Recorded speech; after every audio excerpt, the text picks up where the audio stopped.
मुंशी प्रेमचंद्र द्वारा रचित उपन्यास रंगभूमि अध्याय 16।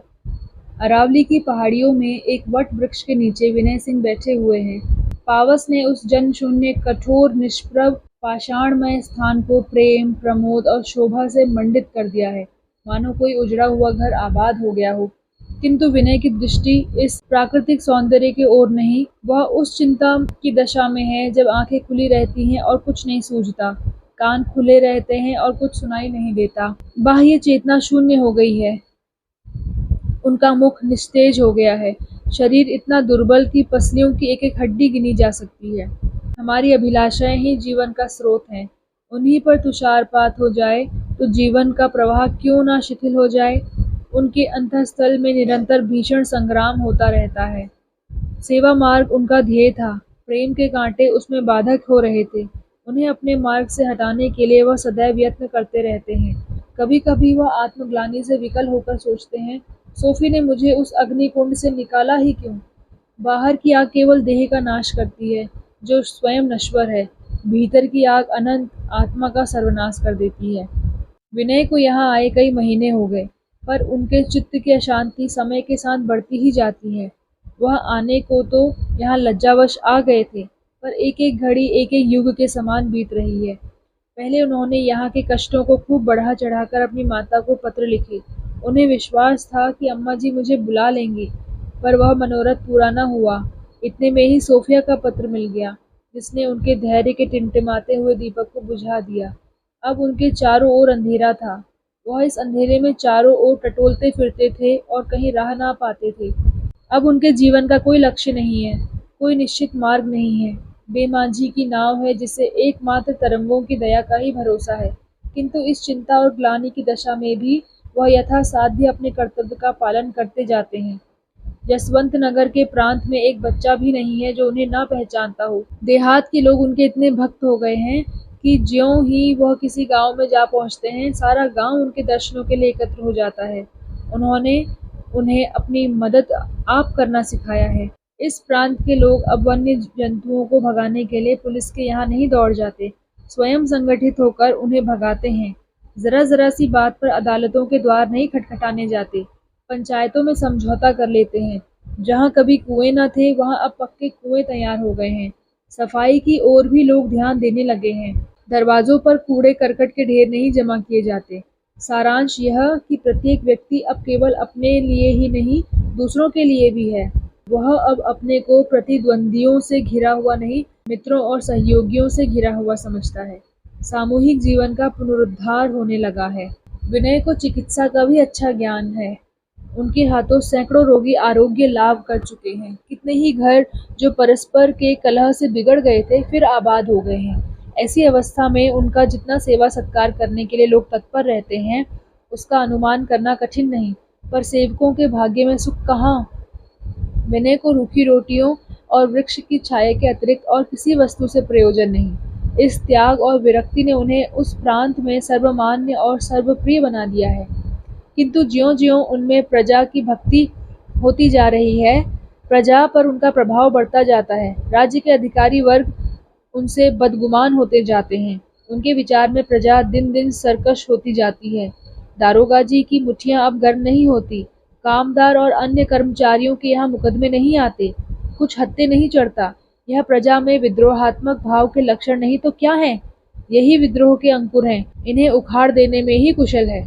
जसवंत नगर से दरबार को नित्य नई-नई सूचनाएं, कुछ यथार्थ, कुछ कल्पित भेजी जाती हैं और विनय सिंह को ज़ाब्ते के शिकंजे में खींचने का आयोजन किया जाता है। दरबार ने इन सूचनाओं से आशंकित होकर कई गुप्तचरों को विनय के आचार-विचार की टोह लगाने के लिए तैनात कर दिया है, पर उनकी निष्प्रय सेवा किसी को उन पर आघात करने का अवसर नहीं देती। विनय के पाँव में बेवाएँ फटी थीं, चलने में कष्ट होता था। बरगद के नीचे ठंडी-ठंडी हवा जो लगी तो बैठे-बैठे सो गए। आँख खुली तो दोपहर ढल चुकी थी।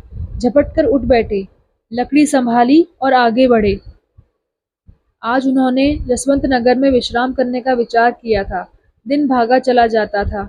तीसरे पहर के बाद सूर्य की गति तीव्र हो जाती है। संध्या होती जाती थी और अभी जसवंत नगर का कहीं पता न था। इधर बेवाए के कारण एक-एक कदम उठाना दुस्सह था। हैरान थे, क्या करूं? किसी किसान का झोपड़ा भी नजर न आता था कि वहां रात काटें। पहाड़ों में सूर्यास्त ही से हिंसक पशुओं की आवाजें सुनाई देने लगती हैं। इसी हैस-वैस में पड़े हुए थे कि सहसा उन्हें दूर से एक आदमी आता हुआ दिखाई दिया। उसे देखकर वह इतने प्रसन्न हुए कि अपनी राह छोड़कर कई कदम उसकी तरफ चले। समीप आया तो मालूम हुआ कि डाकिया है। वह विनय को पहचानता था।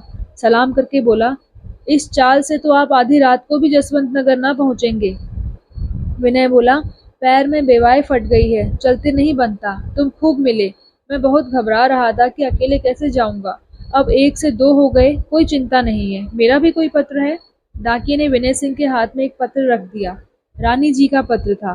यद्यपि अंधेरा हो रहा था, पर विनय इतने उत्सुक हुए कि तुरंत लिफाफा खोलकर पत्र पढ़ने लगे। एक क्षण में उन्होंने पत्र समाप्त कर दिया और तब एक ठंडी सांस भरकर लिफाफे में रख दिया। उनके सिर में ऐसा चक्कर आया कि गिरने का भय हुआ। जमीन पर बैठ गए। डाकिये ने घबराकर पूछा, क्या कोई बुरा समाचार है? आपका चेहरा पीला पड़ गया है। विनय बोला, नहीं, कोई ऐसी खबर नहीं है। पैरों में दर्द हो रहा है, शायद मैं आगे न जा सकूंगा। डाकिया बोला, यहाँ इस भीड़ में अकेले पड़े रहिएगा? विनय बोला, डर क्या है? डाकिया बोला, इधर जानवर बहुत हैं, अभी कल एक गाय उठा ले गए। विनय बोला, मुझे जानवर भी ना पूछेंगे, तुम जाओ, मुझे यहीं छोड़ दो। डाकिया बोला, यह नहीं हो सकता, मैं भी यहीं पड़ा रहूंगा। विनय बोला, तुम मेरे लिए क्यों अपनी जान संकट में डालते हो? चले जाओ, घड़ी रात गए तक पहुंच जाओगे। डाकिया बोला, मैं तो तभी जाऊंगा जब आप भी चलेंगे। मेरी जान की कौन हस्ती है? अपना पेट पालने के सिवा और क्या करता हूँ? आपके दम से हजारों का भला होता है। जब आपको अपनी चिंता नहीं है तो मुझे अपनी क्या चिंता है? विनय बोला, भाई मैं तो मजबूर हूँ, चला ही नहीं जाता। डाकिया बोला, मैं आपको कंधे पर बैठा कर ले चलूंगा, पर यहाँ ना छोड़ूंगा। विनय बोला, भाई तुम बहुत दिक कर रहे हो, चलो, लेकिन मैं धीरे धीरे चलूंगा। तुम ना होते तो आज मैं यहीं पड़ा रहता। डाकिया बोला, आप न होते तो मेरी जान की कुशल न थी। यह ना समझिए कि मैं केवल आपकी खातिर इतनी जिद कर रहा हूँ। मैं इतना पुण्यात्मा नहीं हूँ। अपनी रक्षा के लिए आपको साथ लिए चलता हूँ। और धीरे से बोला, मेरे पास इस वक्त 250 रुपए हैं। दोपहर को एक जगह सो गया, बस देर हो गई। आप मेरे भाग्य से मिल गए, नहीं तो डाकुओं से जान न बचती। विनय बोला, यह तो बड़े जोखिम की बात है। तुम्हारे पास कोई हथियार है? डाकिया बोला, मेरे हथियार आप हैं। आपके साथ मुझे कोई खटका नहीं है। आपको देखकर किसी डाकू की मजाल नहीं कि वह मुझ पर हाथ उठा सके। आपने डकैतों को भी वश में कर लिया है। सहसा घोड़ों की टाप की आवाज कान में आई। डाकिये ने घबराकर पीछे देखा। 5 सवार भाले उठाए घोड़े बढ़ाए चले आते थे। उसके होश उड़ गए। काटो तो बदन में लहू नहीं। बोला, लीजिए, सब आ ही पहुंचे। इन सबों के मारे इधर रास्ता चलना कठिन हो गया है। बड़े हत्यारे हैं। सरकारी नौकरों को तो छोड़ना ही नहीं जानते। अब आप ही बचाएं तो मेरी जान बच सकती है। इतने में 5 सवार सिर पर आ पहुंचे। उनमें से एक ने पुकारा, अबे ओ डाकिये, इधर आ, तेरे थैले में क्या है? विनय सिंह जमीन पर बैठे हुए थे। लकड़ी टेक कर उठे कि इतने में एक सवार ने डाकिये पर भाले का वार किया।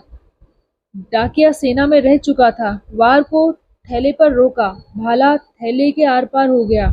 वह दूसरा वार करने ही वाला था कि विनय सामने आकर बोले, भाइयों, यह क्या अंधेर करते हो? क्या थोड़े से रुपए के लिए एक गरीब की जान ले लोगे? सवार बोला, जान इतनी प्यारी है तो रुपए क्यों नहीं देता? विनय बोला, जान भी प्यारी है और रुपए भी प्यारे हैं, दो में से एक भी नहीं दे सकता। सवार बोला, तो दोनों ही देने पड़ेंगे। विनय बोला, तो पहले मेरा काम तमाम कर दो, जब तक मैं हूँ तुम्हारा मनोरथ ना पूरा होगा। सवार बोला, हम साधु संतों पर हाथ नहीं उठाते, सामने से हट जाओ। विनय बोला, जब तक मेरी हड्डियां तुम्हारे घोड़ों के पैरों तले न रौंदी जाएंगी, मैं सामने से ना हटूंगा। सवार बोला, हम कहते हैं सामने से हट जाओ, क्यों हमारे सिर हत्या का पाप लगाते हो? विनय बोला, मेरा जो धर्म है वह मैं करता हूँ, तुम्हारा जो धर्म है वह तुम करो। गर्दन झुकाए हुए हूँ। दूसरा सवार बोला, तुम कौन हो? तीसरा सवार बोला, बेधा हुआ है, मार दो एक हाथ, गिर पड़े प्रायश्चित कर लेंगे। पहला सवार बोला, आखिर तुम हो कौन? विनय बोला, मैं कोई हूँ, तुम्हें इससे मतलब? दूसरा सवार बोला, तुम तो इधर के रहने वाले नहीं जान पड़ते, क्यों बे डाकिये, ये कौन है? डाकिया बोला, यह तो नहीं जानता, पर इनका नाम है विनय सिंह। धर्मात्मा और परोपकारी आदमी है। कई महीनों से इस इलाके में ठहरे हुए हैं। विनय का नाम सुनते ही पांचों सवार घोड़ों से कूद पड़े और विनय के सामने हाथ बांधकर खड़े हो गए। सरदार ने कहा, महाराज, अपराध क्षमा कीजिए। हमने आपका नाम सुना है। आज आपके दर्शन पाकर हमारा जीवन सफल हो गया। इस इलाके में आपका यश घर घर गाया जा रहा है। मेरा लड़का घोड़े से गिर पड़ा था, पसली की हड्डी टूट गई थी, जीने की कोई आशा न थी। आपके ही साथ के एक महाराज हैं, इंद्रदत्त। उन्होंने आकर लड़के को देखा तो तुरंत मरहम पट्टी की और 1 महीने तक रोज आकर उसकी दवा दारू करते रहे। लड़का चंगा हो गया। मैं तो प्राण भी दे दूं तो आपसे ऋण नहीं हो सकता। अब हम पापियों का उद्धार कीजिए। हमें आज्ञा दीजिए कि आपके चरणों की रज माथे पर लगाएं। हम तो इस योग्य भी नहीं हैं। विनय ने मुस्कुराकर कहा, अब तो डांके की जान न लोगे? तुमसे हमें डर लगता है। सरदार बोला, महाराज, अब हमें लज्जित ना कीजिए। हमारा अपराध क्षमा कीजिए। डाकिया महाशय, तुम आज किसी भले आदमी का मुंह देखकर उठे थे, नहीं तो अब तक तुम्हारा प्राण पखेरु आकाश में उड़ता होता। मेरा नाम सुना है ना? वीरपाल सिंह मैं ही हूँ, जिसने राज्य के नौकरों को नेस्तनाबूद करने का प्रण लिया है। विनय बोला, राज्य के नौकरों पर इतना अत्याचार क्यों करते हो? वीरपाल बोला, महाराज, आप तो कई महीनों से इस इलाके में हैं। क्या आपको इन लोगों की करतूतें मालूम नहीं है? ये लोग प्रजा को दोनों हाथों से लूट रहे हैं। इनमें न दया है न धर्म है। हमारे ही भाई बंद, पर हमारे ही गर्दन पर छुरी चलाते हैं। किसी ने जरा साफ कपड़े पहने और ये लोग उसके सिर हुए। जिसे घूस ना दीजिए वही आपका दुश्मन है। चोरी कीजिए, डांके डालिए, घरों में आग लगाइए, गरीबों का गला काटिए, कोई आपसे ना बोलेगा। बस कर्मचारियों की मुठियां गर्म करते रहिए। दिन दहाड़े खून कीजिए, पर पुलिस की पूजा कर दीजिए, आप बेदाग छूट जाएंगे। आपके बदले कोई बेकसूर फांसी पर लटका दिया जाएगा। कोई फरियाद नहीं सुनता। कौन सुने? सभी एक ही थाली के चट्टे बट्टे हैं। यही समझ लीजिए कि हिंसक जंतुओं का एक गोल है। सबके सब मिलकर शिकार करते हैं और मिलजुल कर खाते हैं। राजा है वह काठ का उल्लू। उसे विलायत में जाकर विद्वानों के सामने बड़े बड़े व्याख्यान देने की धुन है। मैंने यह किया और वह किया, बस डींगे मारना उसका काम है। या तो विलायत की सैर करेगा या यहाँ अंग्रेजों के साथ शिकार खेलेगा। सारे दिन उन्हीं की जूतियां सीधी करेगा। इसके सिवा उसे कोई काम नहीं। प्रजा जिए या मरे उसकी बला से। बस कुशल इसी में है कि कर्मचारी जिस कल बैठाए उसी कल बैठिए। शिकायत ना कीजिए, जबान ना हिलाइए, रोइए तो मुंह बंद करके। हमने लाचार होकर इस हत्या मार्ग पर पग रखा है। किसी तरह तो इन दुष्टों की आंखें खुले, इन्हें मालूम हो कि हमें भी दंड देने वाला कोई है। ये पशु से मनुष्य हो जाएं। विनय बोला, मुझे यहाँ की स्थिति का कुछ ज्ञान तो था, पर यह ना मालूम था कि दशा इतनी शोचनीय है। मैं अब स्वयं राजा साहब से मिलूंगा और यह सारा वृत्तांत उनसे कहूंगा। वीरपाल बोला, महाराज, कहीं ऐसी भूल भी ना कीजिएगा, नहीं तो लेने के देने पड़ जाएंगे। यह अंधेर नगरी है। राजा में इतना ही विवेक होता तो राज्य की यह दशा ही क्यों होती। वह उल्टे आप ही के सर हो जाएगा। विनय बोला, इसकी चिंता नहीं। संतोष तो हो जाएगा कि मैंने अपना कर्तव्य का पालन किया। मुझे तुमसे भी कुछ कहना है। तुम्हारा यह विचार कि इन हत्याकांडों से अधिकारी वर्ग प्रजापरायण हो जाएगा, मेरी समझ में निर्मूल और भ्रमपूर्ण है। रोग का अंत करने के लिए रोगी का अंत कर देना न बुद्धि संगत है न न्याय संगत। आग आग से शांत नहीं होती, पानी से शांत होती है। वीरपाल बोला, महाराज, हम आपसे तर्क तो नहीं कर सकते, पर इतना जानते हैं कि विष विष ही से शांत होता है। जब मनुष्य दुष्टता की चरम सीमा पर पहुंच जाता है, उसमें दया और धर्म लुप्त हो जाता है। जब उसके मनुष्यत्व का सर्वनाश हो जाता है, जब वह पशुओं के से आचरण करने लगता है, जब उसमें आत्मा की ज्योति मलिन हो जाती है, तब उसके लिए केवल एक ही उपाय शेष रह जाता है, और वह है प्राण दंड। व्याघ्र जैसे हिंसक पशु सेवा से वशीभूत हो सकते हैं, पर स्वार्थ को कोई दैविक शक्ति परास्त नहीं कर सकती। विनय बोला, ऐसी शक्ति है तो हाँ, केवल उसका उचित उपयोग करना चाहिए। विनय ने अभी बात भी न पूरी की थी कि अकस्मात किसी तरफ से बंदूक की आवाज कानों में आई। सवारों ने चौंक कर एक दूसरे की तरफ देखा और एक तरफ घोड़े छोड़ दिए। दम के दम में घोड़े पहाड़ों में जाकर गायब हो गए। विनय की समझ में कुछ न आया कि बंदूक की आवाज कहाँ से आई और पांचों सवार क्यों भागे। डाकिये से पूछा, ये सब किधर जा रहे हैं? डाकिया बोला, बंदूक की आवाज ने किसी शिकार की खबर दी होगी, उसी तरफ गए हैं। आज किसी सरकारी नौकर की जान पर जरूर बनेगी। विनय बोला, अगर यहाँ के कर्मचारियों का यही हाल है जैसा इन्होंने बयान किया, तो मुझे बहुत जल्द महाराज की सेवा में जाना पड़ेगा। डाकिया बोला, महाराज, अब आपसे क्या पर्दा है, सचमुच यही हाल है। हम लोग तो टके के मुलाजिम ठहरे, 4 पैसे ऊपर से ना कमाए तो बाल बच्चों को कैसे पाले। तलब है वह साल साल भर तक नहीं मिलती, लेकिन यहाँ तो जितने ही ऊंचे ओहदे पर है उसका पेट भी उतना ही बड़ा है। 10 बजते बजते दोनों आदमी जसवंत नगर पहुंच गए। विनय बस्ती के बाहर ही एक वृक्ष के नीचे बैठ गए और डाकिये से जाने को कहा। डाकिये ने उनसे अपने घर चलने का बहुत आग्रह किया। जब वह किसी तरह न राजी हुए तो अपने घर से उनके वास्ते भोजन बनवा लाया। भोजन के उपरांत दोनों आदमी उसी जगह लेटे। डाकिया उन्हें अकेला छोड़कर घर न आया। वह तो थका था, लेटते ही सो गया। पर विनय को नींद कहाँ। रानी जी के पत्र का एक एक शब्द उनके हृदय में कांटे के समान चुभ रहा था। रानी ने लिखा था, तुमने मेरे साथ और अपने बंधुओं के साथ दगा की है। मैं तुम्हें कभी क्षमा न करूंगी। तुमने मेरी अभिलाषाओं को मिट्टी में मिला दिया। तुम इतनी आसानी से इंद्रियों के दास हो जाओगे, इसकी मुझे लेश मात्र भी आशंका न थी। तुम्हारा वहां रहना व्यर्थ है। घर लौट आओ और विवाह करके आनंद से भोग विलास करो। जाति सेवा के लिए जिस आचरण की आवश्यकता है, जिस मनोबल की आवश्यकता है, वह तुमने नहीं पाया और ना पा सकोगे। युवावस्था में हम लोग अपनी योग्यताओं की बहुत कल्पनाएं कर लेते हैं। तुम भी उसी भ्रांति में पड़ गए। मैं तुम्हें बुरा नहीं कहती, तुम शौक से लौट आओ। संसार में सभी अपने अपने स्वार्थ में रत हैं। तुम भी स्वार्थ चिंतन में मग्न हो जाओ। हाँ, अब मुझे तुम्हारे ऊपर वह घमंड ना होगा जिस पर मैं फूली हुई थी। तुम्हारे पिताजी को अभी यह वृत्तांत मालूम नहीं है। वह सुनेंगे तो न जाने उनकी क्या दशा होगी। किंतु यह बात अगर तुम्हें अभी नहीं मालूम है तो मैं बताए देती हूँ कि अब तुम्हें अपनी प्रेम क्रीड़ा के लिए कोई दूसरा क्षेत्र ढूंढना पड़ेगा, क्योंकि मिस सोफिया की मंगनी मिस्टर क्लार्क से हो गई है और 2-4 दिन में विवाह भी होने वाला है। यह इसलिए लिखती हूँ कि तुम्हें सोफिया के विषय में कोई भ्रम न रहे और विदित हो जाए कि जिसके लिए तुमने अपने जीवन की और अपने माता पिता की अभिलाषाओं का खून किया, उसकी दृष्टि में तुम क्या हो। विनय के मन में ऐसा उद्वेग हुआ कि इस वक्त सोफिया सामने आ जाती तो उसे धिक्कारता। यही मेरे अनंत हृदयानुराग का उपहार है। तुम्हारे ऊपर मुझे कितना विश्वास था, पर अब ज्ञात हुआ कि वह तुम्हारी प्रेम क्रीड़ा मात्र थी। तुम मेरे लिए आकाश की देवी थी। मैंने तुम्हें एक स्वर्गीय आलोक, दिव्य ज्योति समझ रखा था। मैं अपना धर्म तक तुम्हारे चरणों पर न्यौछावर करने को तैयार था। क्या इसीलिए तुमने मुझे ज्वालाओं के मुख से निकाला था? खैर, जो हुआ अच्छा हुआ। ईश्वर ने मेरे धर्म की रक्षा की। यह व्यथा भी शांत ही हो जाएगी। मैं तुम्हें व्यर्थ ही कोस रहा हूँ। तुमने वही किया जो इस परिस्थिति में अन्य स्त्रियां करती। मुझे दुख इसलिए हो रहा है कि मैं तुमसे कुछ और ही आशाएं रखता था। यह मेरी भूल थी। मैं जानता हूँ कि मैं तुम्हारे योग्य नहीं था। मुझमें वो गुण कहाँ जिसका तुम आदर कर सकती। पर यह भी जानता हूँ कि मेरी जितनी भक्ति तुम में थी और अब भी है, उतनी शायद ही किसी किसी में हो सकती है। क्लार्क विद्वान, चतुर, योग्य गुणों का आगार ही क्यों ना हो, लेकिन अगर मैंने तुम्हें पहचानने में धोखा नहीं खाया है तो तुम उसके साथ प्रसन्न ना रह सकोगी। किंतु इस समय उन्हें इस नैराश्य से कहीं अधिक वेदना इस विचार से हो रही थी कि मैं माताजी की नज़रों में गिर गया। उन्हें कैसे मालूम हुआ?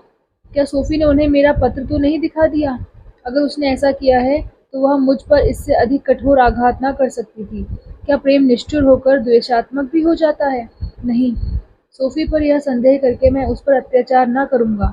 समझ गया, इंदु की सरलता ने यह आग लगाई है। उसने हंसी हंसी में कह दिया होगा, न जाने उसे कभी बुद्धि होगी या नहीं। उसकी तो दिल्लगी हुई और यहाँ मुझ पर जो बीत रही है मैं ही जानता हूँ। यह सोचते सोचते विनय के मन में प्रत्याघात का विचार उत्पन्न हुआ। नैराश्य में प्रेम भी द्वेष का रूप धारण कर लेता है। उनकी प्रबल इच्छा हुई कि सोफिया को एक लंबा पत्र लिखूं और उसे जी भरकर धिक्कारूं। वह इस पत्र की कल्पना करने लगे। त्रियाचरित की कथाएं पुस्तकों में बहुत पढ़ी थी, पर कभी उन पर विश्वास न आता था। मुझे यह गुमान ही न होता था कि स्त्री, जिसे परमात्मा ने पवित्र, कोमल तथा देवोपम भावों का आगार बनाया है, इतनी निर्दय और इतनी मलिन हृदय हो सकती है। पर यह तुम्हारा दोष नहीं, यह तुम्हारे धर्म का दोष है, जहाँ प्रेम व्रत का कोई आदर्श नहीं है। अगर तुमने हिंदू धर्म ग्रंथों का अध्ययन किया है तो तुमको एक नहीं अनेक ऐसी देवियों के दर्शन हुए होंगे जिन्होंने एक बार प्रेम व्रत धारण कर लेने के बाद जीवन पर्यंत पर पुरुष की कल्पना भी नहीं की। हाँ, तुम्हें ऐसी देवियां भी मिली होंगी जिन्होंने प्रेम व्रत लेकर आजीवन अक्षय वैधव्य का पालन किया। मिस्टर क्लार्क की सहयोगिनी बनकर तुम एक ही छलांग में विजित से विजेताओं की श्रेणी में पहुंच जाओगी, और बहुत संभव है इसी गौरव कामना ने तुम्हें यह वज्राघात करने पर आरूढ़ किया हो। पर तुम्हारी आंखें बहुत जल्द खुलेंगी और तुम्हें ज्ञात होगा कि तुमने अपना सम्मान बढ़ाया नहीं, खो दिया है। इस भांति विनय ने दुष्कल्पनाओं की धुन में दिल का खूब गुबार निकाला। अगर इन विषाक्त भावों का एक छींटा भी सोफिया पर छिड़क सकता तो उस विरहिणी की न जाने क्या दशा होती, कदाचित उसकी जान पर ही बन जाती। पर विनय सिंह को स्वयं अपनी क्षुद्रता पर घृणा हुई। मेरे मन में ऐसे कुविचार क्यों आ रहे हैं?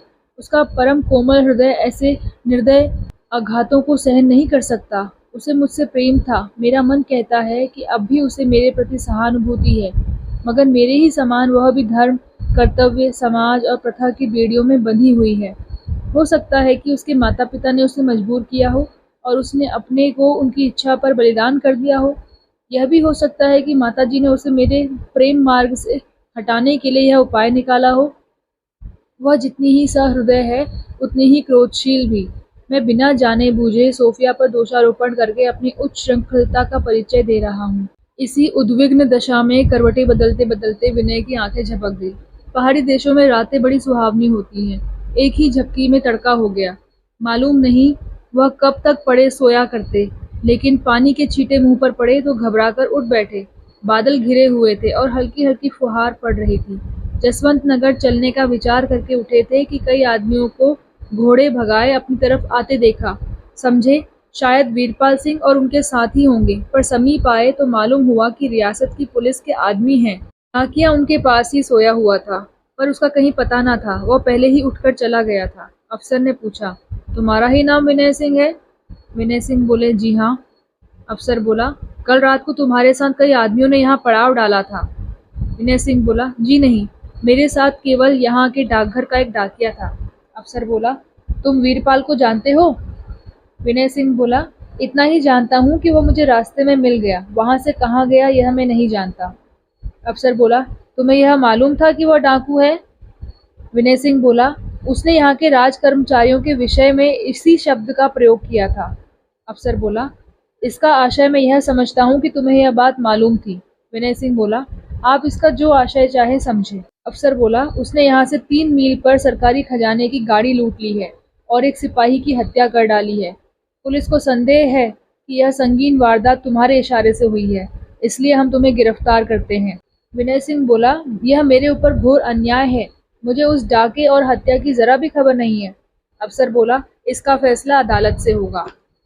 विनय सिंह बोला, कम से कम मुझे इतना पूछने का अधिकार तो है कि पुलिस को मुझ पर यह संदेह करने का क्या कारण है? अफसर बोला, उसी डाकिये का बयान है जो रात को तुम्हारे साथ यहाँ सोया था। विनय ने विस्मित होकर कहा, यह उसी डाकिये का बयान है? अफसर बोला, हाँ, उसने घड़ी रात रहे इसकी सूचना दी। अब आपको विदित हो गया होगा कि पुलिस आप जैसे महाशयों से कितनी सतर्क रहती है।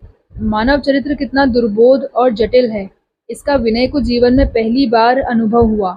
इतनी श्रद्धा और भक्ति की आड़ में इतनी कुटिलता और पैशाचिकता। 2 सिपाहियों ने विनय के हाथों में हथकड़ी डाल दी, उन्हें एक घोड़े पर सवार कराया और जसवंत नगर की ओर चले।